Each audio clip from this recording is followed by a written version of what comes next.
et salut des pieds jusqu'à la tête de la mode à la culture, version française vous rhabille avec les tendances d'aujourd'hui et de demain. Et aujourd'hui, je vous propose un numéro entièrement consacré au design français.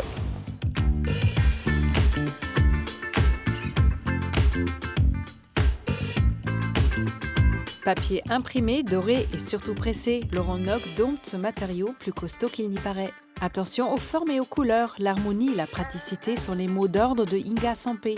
Bienvenue chez elle. Terminez les meubles suédois de l'enseigne bleu et jaune, bonjour design d'exception. Des découvertes stylées en plein cœur de la capitale. Des insectes qui grimpent sur une étole, une baleine style planche anatomique sur un mur, c'est Michael Caillou qui est aux manettes. Bon pour la tête, beau pour les yeux, le tout en version 100% française, c'est Point de Vue.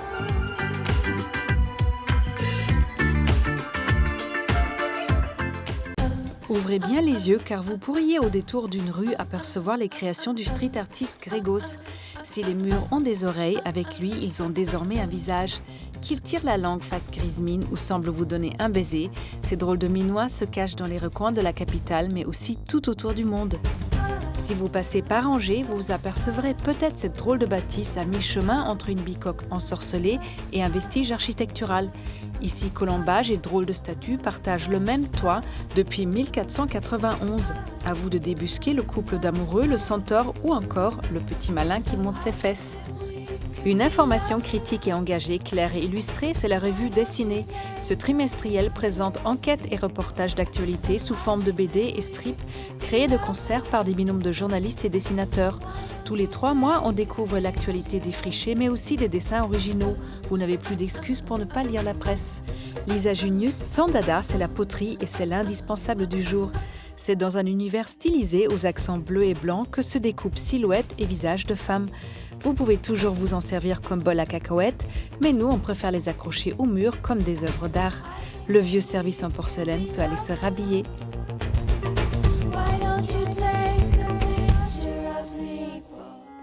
Envolé vers le pays de Laurent Nog, ici le papier n'a plus de secret. Pas d'origami au programme, mais des impressions qui défient la loi de la 3D.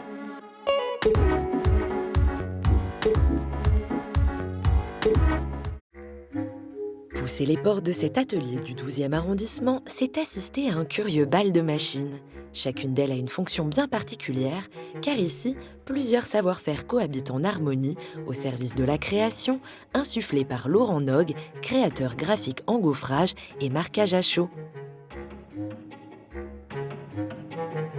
Le gaufrage étant la technique qui permet de déformer, de mettre en relief principalement sur papier.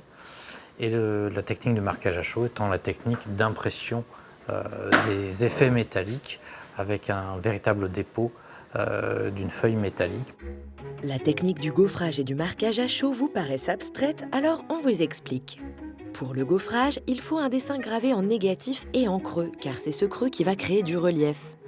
Une fois la gravure positionnée sur le marbre supérieur de la machine, vient l'étape du moulage. Le moulage consiste à un mélange de plâtre et de colle qui est appliqué sous la gravure. Et là, par pression successive, nous allons monter les reliefs comme n'importe quel autre moulage jusqu'à ce que les éléments soient secs à cœur, qui nous permettent de pouvoir procéder aux pressions sur le support papier et d'arriver à déformer le papier.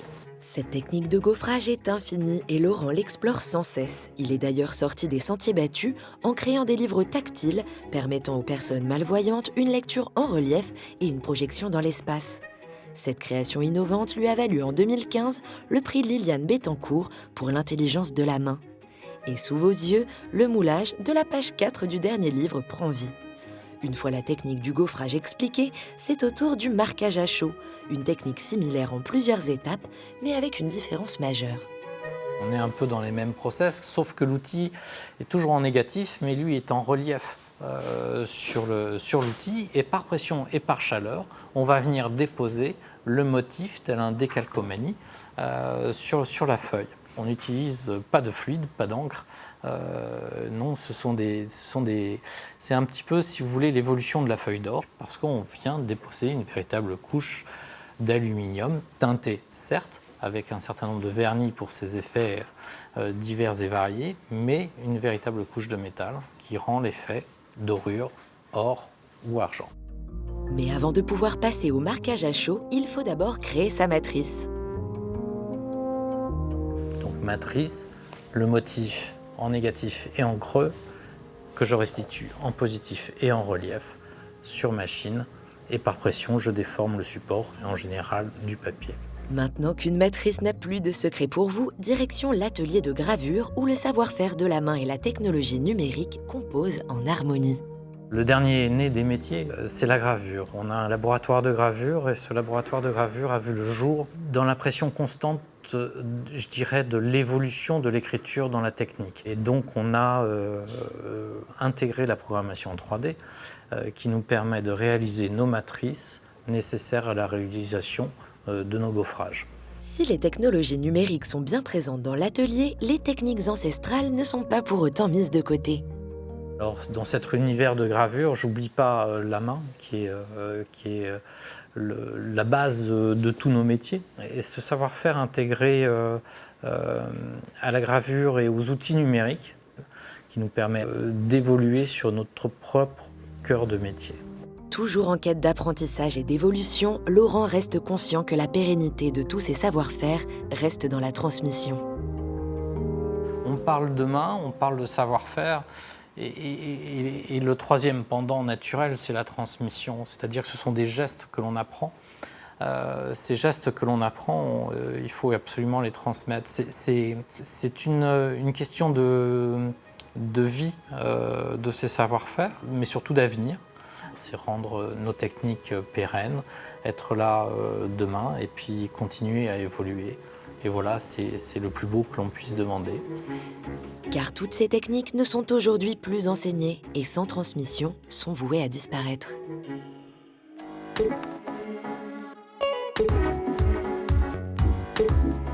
Lampe à clip, fauteuil cocooning, rangement plissé, ici technique et originalité se côtoient au service du design. On dit merci Inga.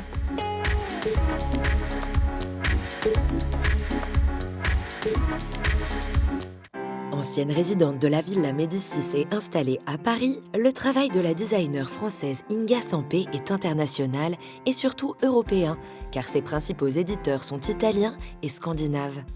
Ses créations sont simples mais pas simplistes et s'intègrent dans notre quotidien. Car le quotidien d'Inga, c'est d'imaginer des objets de la vie de tous les jours, attractifs tout en restant utiles. J'aime vraiment la vie quotidienne, j'adore le lundi matin, ce genre de choses. J'aime bien tout ce qui entoure une vie plutôt normale. Je ne suis pas du tout attirée par l'exceptionnel, le monumental. J'aime les petits objets qu'on manipule, le mobilier. J'adore les meubles pliants, par exemple. C'est pour ça que j'allais énormément aux puces quand j'étais adolescente, parce qu'on y voit les réminiscences d'une vie quotidienne normale, d'une normalité qui a disparu et qui nous paraît parfois un peu extraordinaire ou absurde, mais qui était une normalité très quotidienne. C'est cette volonté de valoriser les objets usuels et cette singularité qui a attiré Michel Rosé, avec qui Inga collabore depuis une dizaine d'années. Ensemble, ils ont créé toute une ligne de mobilier et notamment ce canapé ruché, devenu un best-seller. Inga, pour moi, c'est une rencontre très importante. Le fait qu'elle ne soit pas conventionnelle, que sa personnalité soit parfois même disruptive, mais qui permet justement des créations, je dirais, facilement identifiables, parce que pas connues du tout.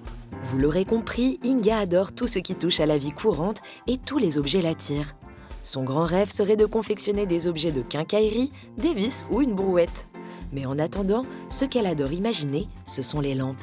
J'adore faire des lampes parce qu'au sein de cette catégorie, contrairement au canapé par exemple, où on reste toujours dans les mêmes dimensionnements puisqu'on est lié au corps, avec les lampes on peut passer de tout petits objets à des objets monumentaux, ce qui fait qu'on reste dans une même typologie avec cette dimension étonnante qu'est la lumière. Il faut avoir un objet qui soit bien éteint et allumé, que la lumière elle-même soit bien agréable. C'est ce que j'adore à faire les lampes. Un design pour tous, mais également pour les champions, comme avec cette médaille imaginée pour le marathon de Paris. C'est un projet totalement à l'écart de ce que je fais d'habitude, c'est ça que j'adore. Et puis après, comme hier j'étais à l'arrivée du marathon, c'était drôle de voir tous ces gens qui qui portait cet objet. Bon, il ne l'avait pas forcément choisi, il aurait peut-être voulu une autre médaille, mais d'avoir autant d'objets qu'on a dessinés qui soient autant concentrés autour de l'Arc de Triomphe. Et quand on fait du design mobilier, il est parfois compliqué d'évaluer les bonnes proportions. Alors Inga et son équipe font des maquettes, beaucoup de maquettes. Elles sont moches, mais elles nous aident.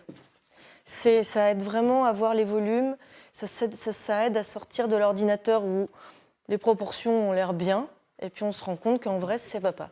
Donc on fait beaucoup de maquettes en papier. Quand c'est des canapés, on fait des petites maquettes en tissu. Avant, je les rembourrais avec du couscous pour donner du gonflant, enfin du moelleux. Après, ils étaient mangés par les vers au bout de quelques années. Donc après, je les mettais au congélateur. Ça tuait les vers et on pouvait garder les maquettes. Des maquettes en carton pour les gros objets et des impressions en 3D pour les plus petits qui nécessitent une grande précision. C'est vraiment pour des détails techniques, je pense. Pour voir si un arrondi était bien, était agréable. Parce que même si ça a l'air arrondi sur l'écran, ça l'est peut-être pas forcément suffisamment pour que ça soit agréable quand on le manipule. Mais parfois, malgré les maquettes, les prototypes ne sont pas toujours comme Inga les avait imaginés. Ça peut être très choquant de voir un prototype. Parce que c'est vrai qu'on peut l'avoir vu en 3D, un petit peu comme les gens que vous n'avez pas vus depuis longtemps et vous les trouvez un peu changés. Vous ne savez pas si c'est parce qu'ils n'ont plus de lunettes ou qu'ils ont coupé leur moustache. Enfin, il y a quelque chose qui ne va pas, qui n'est pas exactement comme dans votre souvenir. Et c'est très difficile de mettre le mot sur les choses qui ne vont pas précisément. On voit qu'il y a un truc qui ne va pas. Il faut trouver ce qui ne va pas. Et c'est pas facile. Enfin, moi, j'ai du mal.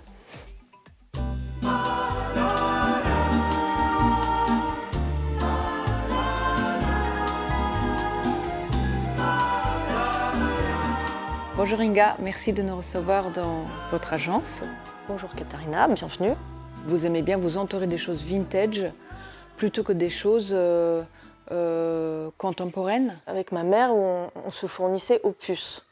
Ce qui me semblait extrêmement logique. Et puis il y a plein de choix, il y a plein de choses différentes, amusantes, de qualité souvent. Et il paraît qu'à dos, vous avez une machine à coudre et vous cousez beaucoup. Peut-être vos propres vêtements, je ne sais pas. Oui. Mais en tout cas, le textile, c'est quelque chose que vous maîtrisez bien. Je ne dirais pas que je maîtrise bien, mais, parce que je suis très mauvaise en coupe.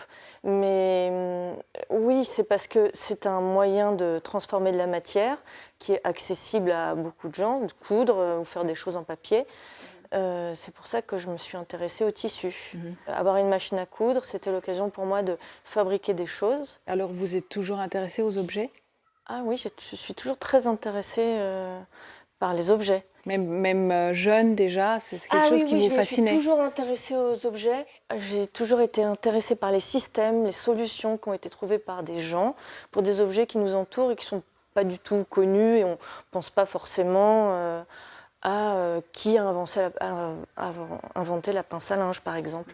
Et pour vous, le design, c'est vraiment les objets du quotidien ? Pour beaucoup de gens, le design ne concerne que la décoration, des objets décoratifs. Une brouette est aussi designée, les interrupteurs sont designés, les arrosoirs aussi. Mais ce ne sont pas des objets qui sont médiatisés en tant qu'objets qui ont été designés. Ça s'appelle objet de la vie courante, vie pratique. Quand vous dessinez les objets, il y a la fonctionnalité, j'imagine que ça prime.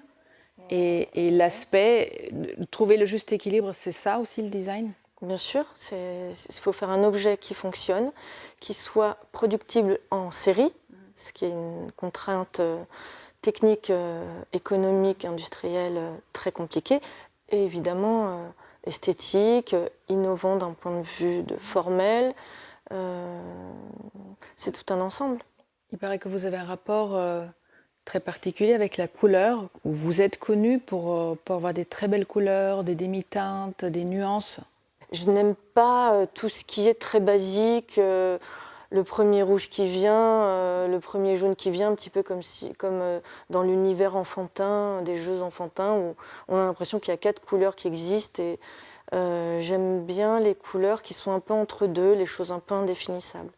Et si vous regardiez en arrière, depuis vos débuts, est-ce que le design connaît une évolution en France ? En France, oui. En France, avant, il n'y avait que des grosses entreprises et très très peu de petites entreprises, contrairement à l'Italie où c'est un foisonnement de petites entreprises, comme aussi en Scandinavie. D'ailleurs, c'est là que je travaille le plus, en Italie et en Scandinavie.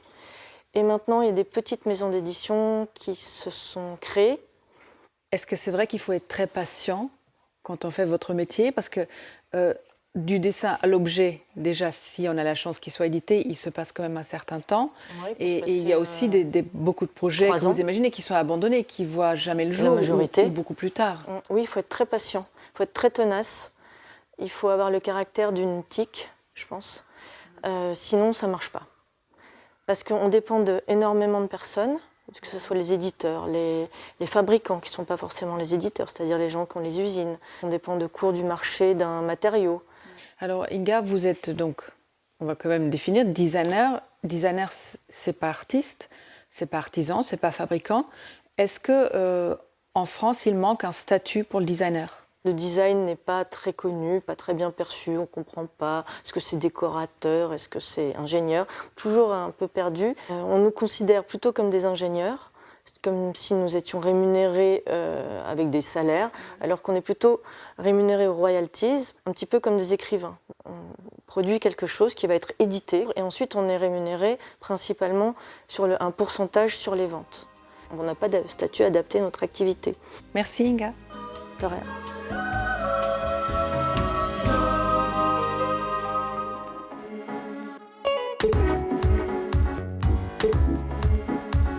Toutes les bourses ont le droit aux pièces déco les plus branchées. Repérage vous emmène découvrir les bonnes adresses d'un Paris sous le signe du design.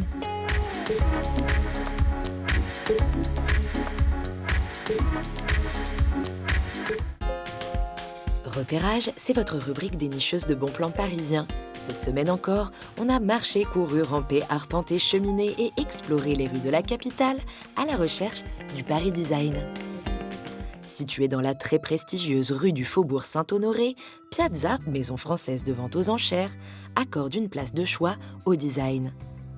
Et chez Piazza, le plus important, c'est avant tout de faire passer une émotion à travers leurs différentes sélections. L'identité de Piazza, elle passe surtout par une sélection, elle passe par un esprit, elle passe par des découvertes, elle passe pas obligatoirement par des prix absolument stratosphériques, elle passe aussi par qu'est-ce qu'on peut transmettre comme émotion à travers un objet, quel qu'il soit. Les choix audacieux de Frédéric Chambre et de ses équipes sont parfois de véritables coups de poker, comme avec la sélection de la dernière vente. Dans cette vente de design italien, vous avez un céramiste, Guido De Zan, que personne ne connaissait il y a encore 15 jours. Nous organisons une vente autour de son travail et nous allons essayer de transmettre, en définitive, cette passion qu'on a de son travail. Voilà. L'audace de Piazza a payé car la quasi-totalité des lots ont été adjugés bien au-delà des estimations. 900, 1000, 1100, 1200, 1300, 1400, 1500. Non, merci beaucoup. À 1500, merci beaucoup, monsieur. À 1500, j'adjuge. Merci beaucoup, adjugé au 349. Et parfois, certaines ventes peuvent exploser, comme avec ce plafonnier estimé entre 20 000 et 30 000 euros, finalement adjugé à... Avec Eleonore au téléphone à 70 000, à 72 000, c'est bien vu, j'adjuge sans regret. Adjugé 72 000. Le design est présent partout et s'installe également dans vos espaces de travail. À 2 pas des grands boulevards, WeWork a installé son premier espace de coworking parisien. Dans cet immeuble des années 30, mobilier, décoration et architecture sont au service du travail collaboratif pour le plus grand bonheur des locataires. On a gardé un maximum de la structure années 30 du bâtiment, cette entrée monumentale en marbre, la verrière, la structure de l'escalier en marbre lui aussi, mais avec une forgerie laiton et fer qui est sublime. On a par exemple ce bar qui reprend les codes du design années 30 avec ce carrelage, les couleurs, ce verre, le damier et le laiton. Et l'idée c'est d'adapter le design et l'architecture à un espace de travail collaboratif, mais aussi qui soit un lieu de vie. Ici, plus de 400 startups se côtoient et profitent de l'aménagement design des bureaux qu'ils louent. Comme pour rendre les journées de travail plus agréables, la déco design a pris place dans les bureaux, les espaces communs et même jusque dans les toilettes.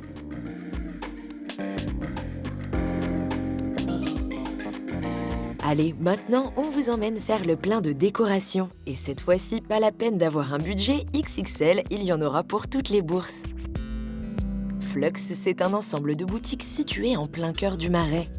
Ce concept store, c'est le repère de tous les amoureux du design et de décoration de la capitale. Une sélection de designers est faite quasi quotidiennement, de quoi satisfaire les impatients et les adeptes de la déco en masse.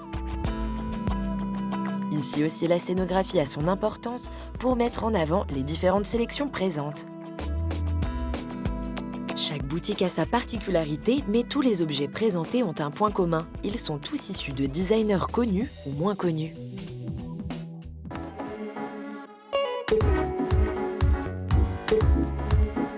Entre cabinet de curiosité et zoo urbain, Michael Caillou a dompté tous les supports et techniques créatives pour donner vie à ses créations enchanteresses.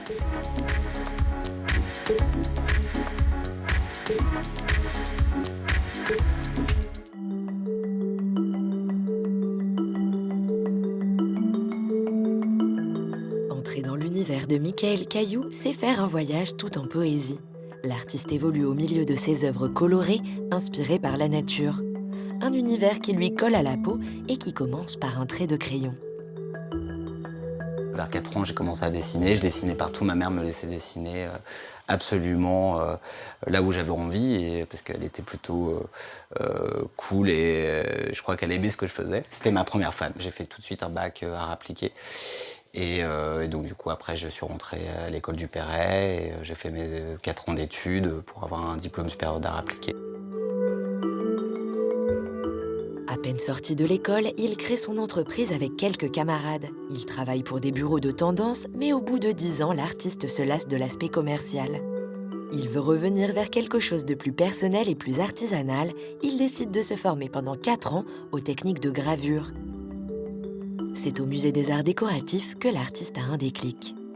J'ai découvert la pièce des bijoux permanents. Je rentre dans cette pièce et je vois un mur avec des peignes Lalique, André Lalique. Et là, je les vois au mur et je me dis, c'est fou, c'est tellement beau, ces bijoux, ça pourrait être des bijoux muraux.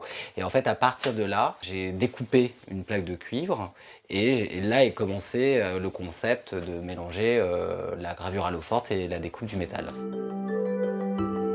Un concept de détournement tout droit sorti de son imaginaire.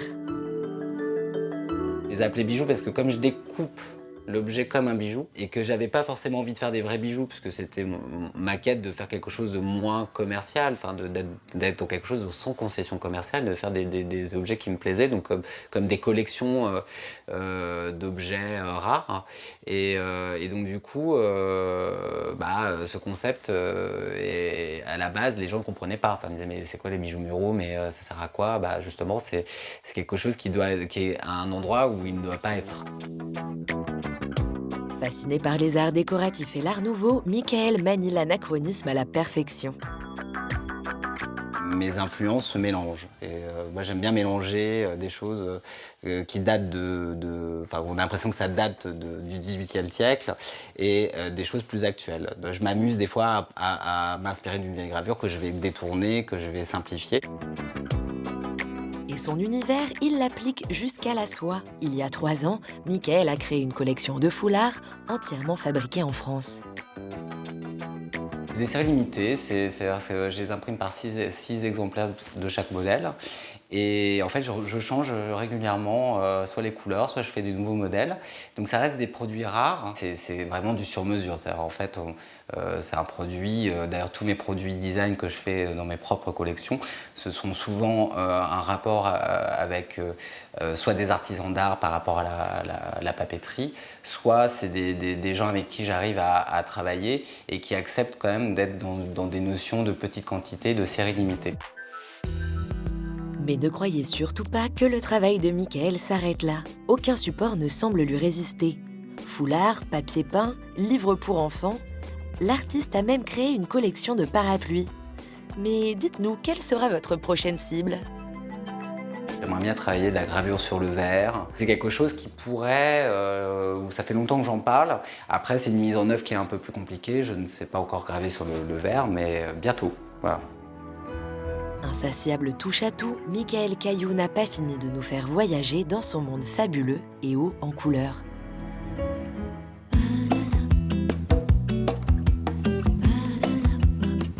Ce numéro spécial design est déjà terminé. J'espère vous retrouver très vite. En attendant, restez chic toujours. Bye!